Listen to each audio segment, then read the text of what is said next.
Nice Tuesday morning to you. It's July 15th, sunny and decent after the rains and messes of overnight. Mayor A.C. Wharton is joining us trying to sift through these issues and make some sense of them.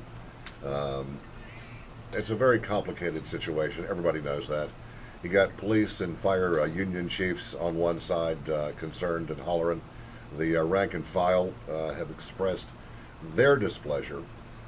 What do you say to those people in mass who are, and we've seen emails and talked to people, and their distress over this is pretty intense. The numbers I know are lessening. I don't know if they're getting weary of not being at work. Many of these folks made a commitment that they intend to honor by trying to serve and protect. But the morale of this bunch has got to be in question, and the future of it, as the guys are retiring, quitting, leaving these outfits in record numbers.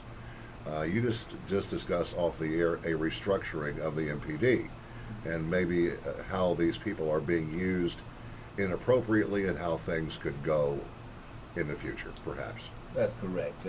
What I was discussing is that the reason some said at the beginning of the budget process, let's get some money out of the MPD, because they had questions as to whether we need to use fully commissioned officers to investigate fender benders, once we had the PSTs.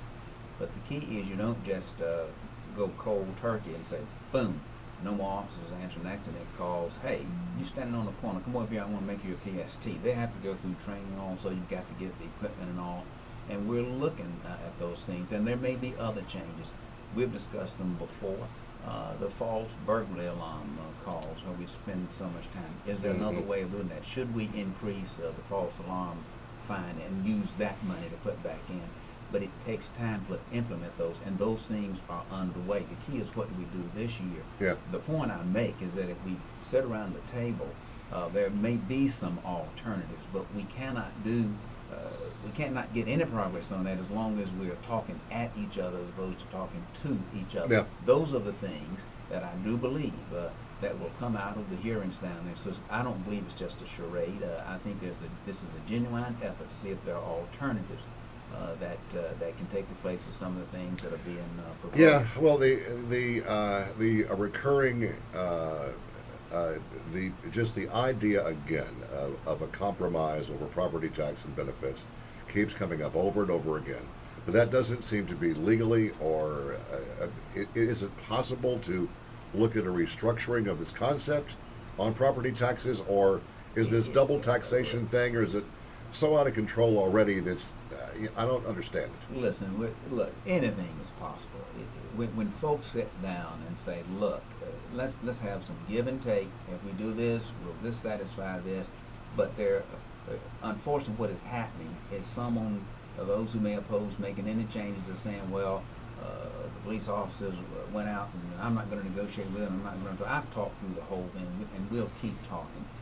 So once we rebuild some trust and get everybody in a room, and have some genuine constructive conversation, present a united front to the public, which we have to do. You've got to do that. And yeah. The thing about it, I'm not arrogant at all.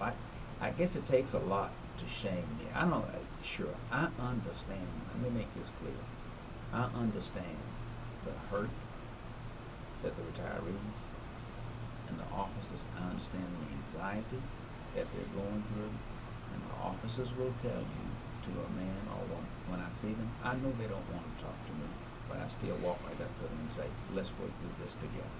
And whether they smile or not, that's not it. I understand that. This is why I've not been arrogant, thrown down a bunch of gauntlets. We've got a great city. Let me tell you, I haven't shared this with anybody, so this is a horrible place to share a secret. This is one of the toughest tightropes I have ever had to walk in my entire corporate career.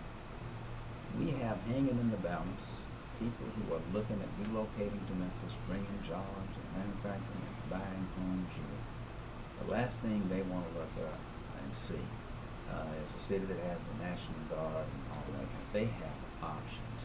Yet there are people on the other side of them saying you ought to fire every one of them. They're defying now. Oh, you're weak, you're this.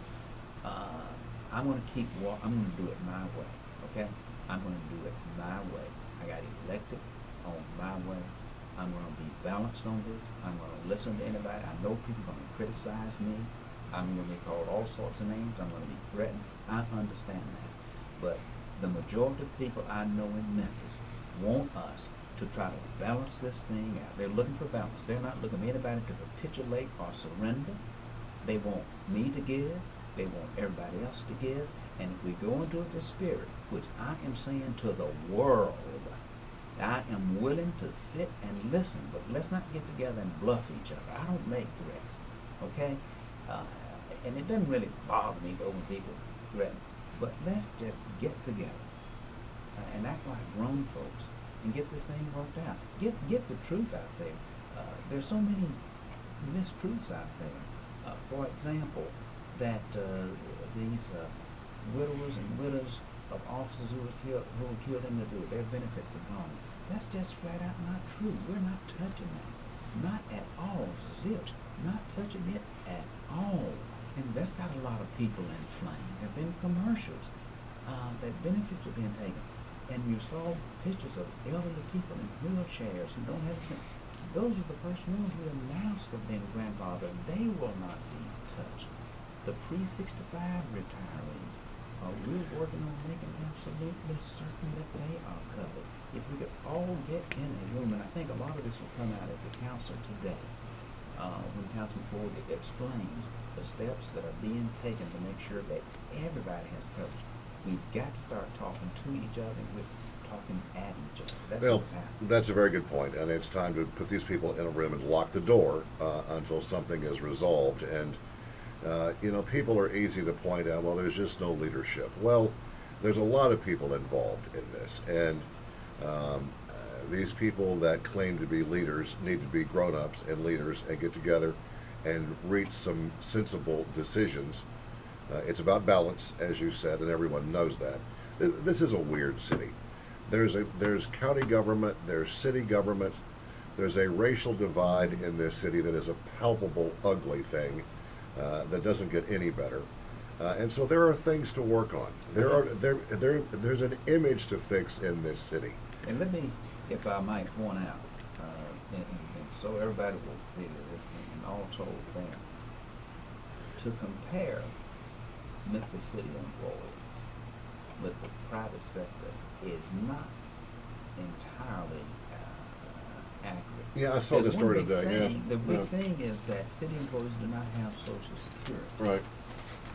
When you're in the Social Security system, you automatically have your Medicare and Tennessee Capital, 1050 Medicaid, but you automatically have that. But city employees do not have Social Security. Right. So that's one of the big things that needs to go in the mix. This is why in that changed pension plan, the city increased its share from 6% to 8% to account for that. We're going to get the pension thing worked out. But I ask everybody, particularly those in the public who say, God, the city employees, that is cushy. But keep in mind, you cannot compare what happens at some of the private employees with what happens in the city, simply because the city employees do not have Social Security. Mayor A.C. Wharton is here today. The front page of the Appeal today, this story here, it discusses what you just said, the private sector and the city employees, and the differences and disparities in coverage and pensions and so on. A 2013 survey by the Kaiser Foundation found that 100% of state governments and local offered health benefits. Only about half of other types of employers did that. So times are changing, and everybody knows that. But when you're 65 years old or 70 and this happens to you, you're not really too concerned about what's happening in the private sector. But there are a lot of people in play here, and people ask the question, why did we sacrifice these city employees while 500,000 plus citizens aren't toting their weight? That kind of comparison. So there are so many different ways to tangle with this, but all anybody wants is an answer. And until you get these people and yourself in a room and find some common ground, this nonsense is going to go on forever, and this city doesn't need it and can't support this kind of weight and ugliness. And I really do believe that once we get all the information out there and show and dispel a lot of the fears. I was looking at the numbers yesterday that many of the retirees will be able to get the same coverage they have with the city through the exchange at a lower premium, quite frankly. But that's not getting out there. Yeah, I agree with that. There are the misinformation and the assumptions made about the Affordable Health Care Act are in some ways wildly inaccurate. There are good stories and there are bad stories, but until you look to see, I mean, you just can't sit and bitch about this forever. You got to do something for yourself at some point too. And I think you'll also hear today. This is particularly with respect to police officers and firefighters. What about those who are suffering from line of duty disability? Right. That's an area that needs to be addressed, and we're committed to doing that to make sure that those who are truly disabled are not left without coverage. The reason we can't give a one-size-fits-all, because some folks who may be disabled for police work, say if you injure your trigger finger or whatever, and you can no longer fire a pistol, there's so many, that doesn't mean you are totally disabled. So that person would obviously be treated different from someone who suffered catastrophic injury or whatever, wound while and it just truly is just can't do any kind of work. Right. So, but we're going to find a way to address all of those. Nobody's going to be left without coverage. That's the key. Mayor Wharton is here. There are other issues on the table. There isn't enough time to go through all of these emails and all this stuff, but the animal services people are back, and rightly so. Of all the emotional things in this city, in any city government, this animal shelter situation is one that, just by gosh, will not go away. And now the hours are going to be shortened, and they're protesting about that. And those are some of the most compassionate, outraged emails we get about anything. About anything. And what do you say to these people? I mean, I don't know how many other ways there are to handle this situation. Well, let me say this first, and I learned in the courtroom, you always have to figure out where your opposition is coming from. I understand why they are so avid, why they are so outraged, simply because the creatures on whose behalf they speak cannot speak for themselves. So a dog cannot show up at your front door and say, "Hey, great, give me some airtime." But at the same time, in this very town last week, a little kid was found chained in a shed, and nobody seems to bother. That didn't bother anybody. You are absolutely right, and I wish we could show the same compassion for the kids we see on the corner hungry on their way to school with a red soda and a bag of chips in their hand that we show for pets. They're both deserving of full attention. So what is the answer for this place? I mean, in the past couple of years, it's had a new location. It is endlessly full. Until pet owners take responsibility for their own, this is not going to go away, and all the outpouring of emotion in the world cannot be fixed by government every time. Absolutely. There's no way in the world they wouldn't tolerate it if we came up with mandatory spay and neuter and busted folks real hard and jail them if they didn't spay and neuter. But let's face it, that ain't going to happen in a place like Memphis, Tennessee. But until folks are responsible, that is the answer. Every gangbanger is not entitled to have a pit bull with a log chain around his neck saying mine is bigger and badder than yours, and that's where a lot of the folks end up. They're cute little puppies at the beginning, and then you drag around when you find out that he's eating you out of house and home, you turn him loose. And those are the animals that end up being abused, and just they're hard to adopt, quite frankly. Yeah. But let me say that with respect to that particular issue that's outstanding now, it was a proposal. It has not been vetted all the way up. It was discussed with the advisory board. All those things have been looked at, and I'm sure that the folks who are protesting will sit down with the division director out there. We'll get something worked out. The bottom line is we do want to err in favor of placement and adoption.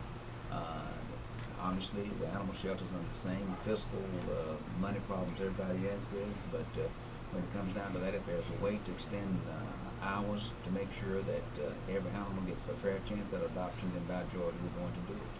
All right, well, that one will not go away, I assure you of that. But there are only so many ways to answer that question. Anybody else have anything pertinent we haven't already covered? Well, just talking about crazy politicians, you spend a lot of time in the courtroom, and I'm sure have had a long-standing relationship with Judge Joe Brown. You've seen how he's been acting the last few days, and we've had several people call and call into question your relationship with Ms. Brooks and how her last few weeks has been going with Henry Brooks. And just to kind of put a bow on that question, I think it's important in a city that is as ethnic as this city is, and you are the mayor of this city, and a professional public servant, a black man for 70 some odd years. Now, you've been mayors, you've been a lawyer, been all the stuff. It must be disheartening to watch some of these people that you have known, I assume, like Joe Brown and Henry Brooks, behave in this fashion that is insulting and embarrassing to black, white, everybody involved. And it gives this city a really bad look.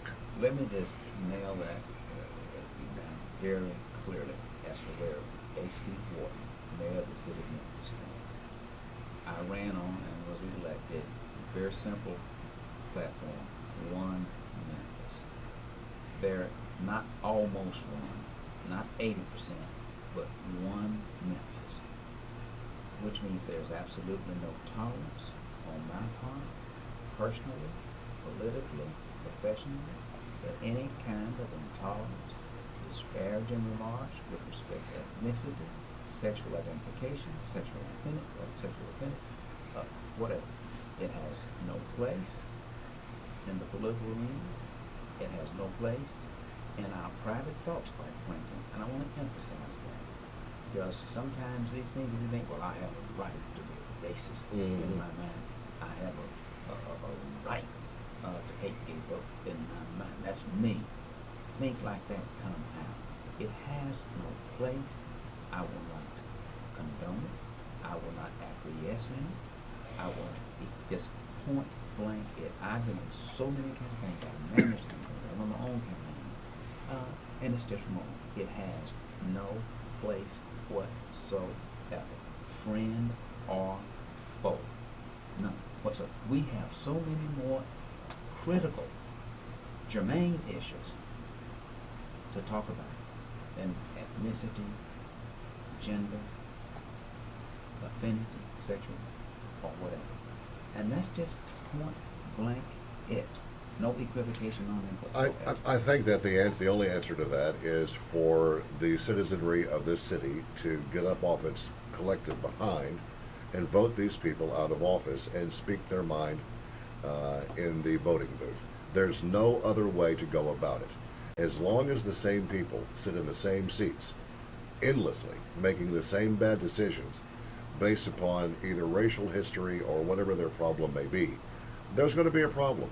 And it is incumbent upon people who complain about this all the time to do something about it. And that means vote these people out of office. Speak up loudly and clearly. Again, there's so many real issues that need to be... These endless distractions, though, they're not helpful to anybody. To Mark Luttrell, to Mr. Wharton, to anybody involved in trying to lead this city. These distractions are... It's a black cloud, no pun intended, over this city that needs to be broken up. And these folks need to go away and make room for some relevant topical thought and growth.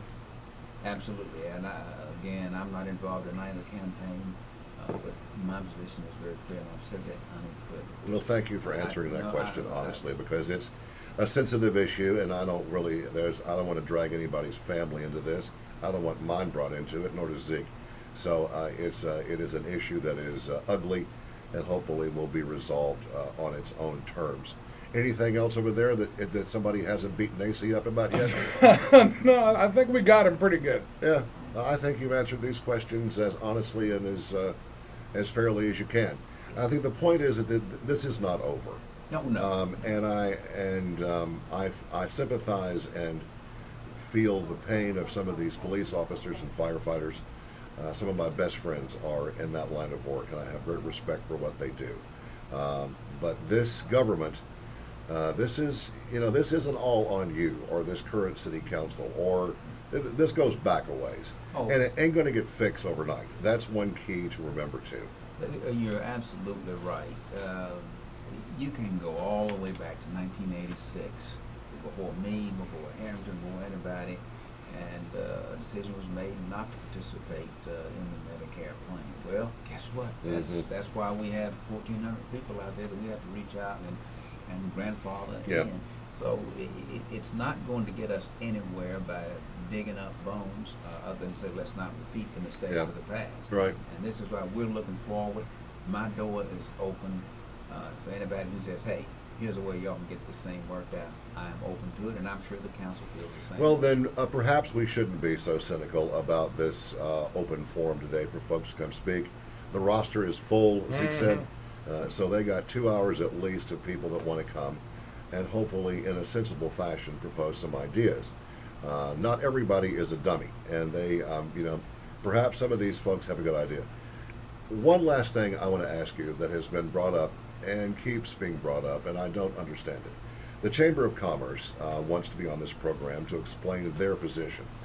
I don't know what part they play in decision making in this city, nor do I understand why the Chamber of Commerce has any say in defining government policy. What is the current involvement with the Chamber, who is doing their best to promote this city? That's their job. Right. So which tentacle of these moving parts, what do they play a role in of all this stuff and their influence on the council's vote? Was there some, and why? I think they play the same role as the citizens, the wives of husbands of firefighters and police officers who showed up. They're entitled to come in and express their opinion.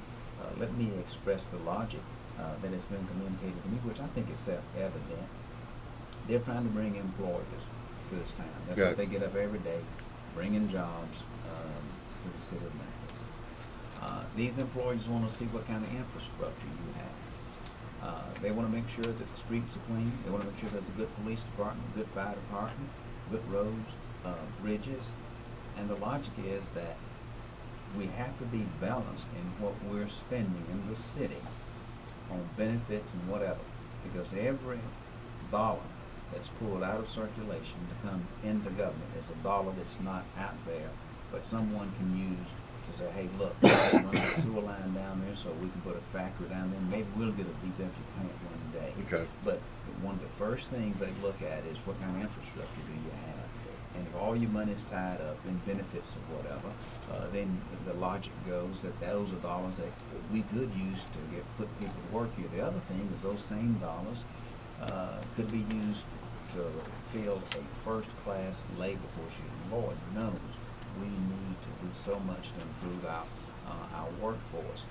And that's what some folks who say, well, you're spending so much on the pilots are giving away too much, which again, I take exception to that. But that could be used on workforce development. And that's one of the key things that the employers look for. And they have a point there. But if those dollars are being spent on government, they insist on an efficient government. And again, they're saying there are alternate ways of providing health care. You need to pursue those. That frees up the dollars to train employees, to make sure we have the police department that we need, the fire department that we need, that the weeds are cut and that the potholes are fixed. And so if there's a more efficient way to provide benefits, then that's what you ought to do. And that's the position of the chamber. Yeah, that is the logical explanation for what their job is. It seems at this point, now perhaps in the big picture thinking, that concept is quite clear, but it has recently been counterproductive for the image of the city. So I assume that they think that come January 1, 2015, these things will be much more compact and crystallized, and people will be happier with this city, those that work here and those that view it as some place to begin a new business or begin a new life. Right. I'm glad you mentioned that. To those who because it's been implied that the minute the council voted, that a bunch of folks lost insurance. The insurance changes do not take place until January Right. 1, 2015. Right. The pension change does not take place until July 1, 2015. Okay. So for those who are pessimistic saying we can't change anything, that's just not true. Yeah. There's That's my still hope. time. There's still time. Well, that's the answer, and I think that all anybody wants right now is an answer, because we're walking in circles and talking in circles, and frankly, I can't talk about this much more, for my head just blows right up in this room. Don't give up. Keep talking. But I hope that people find some understanding in what you're saying here, and I thank you for having the guts to come up here and sit and do this. Not everybody would do that. There are still going to be people who are unhappy with these answers, but I think that the biggest answer is that this isn't over yet. It is not over yet. Again, the only thing that is over is that we have got to keep moving towards satisfying the state law. There may be different ways of doing that, and if someone has a suggestion, that's what we want to hear. Okay. Mayor Wharton, thank you, sir. Today, will you be at the city council gathering? No, I'll be listening, but I will not be there. This is for the citizens to come in. And You could listen. stop by with some cupcakes and some soft drinks and, make some friends, man. It's just a thought. I gave up on All that. right. Mayor Wharton, thank you, sir. We'll be back in a moment. Thank you, Greg. Thank you, Zed. I gave up on that.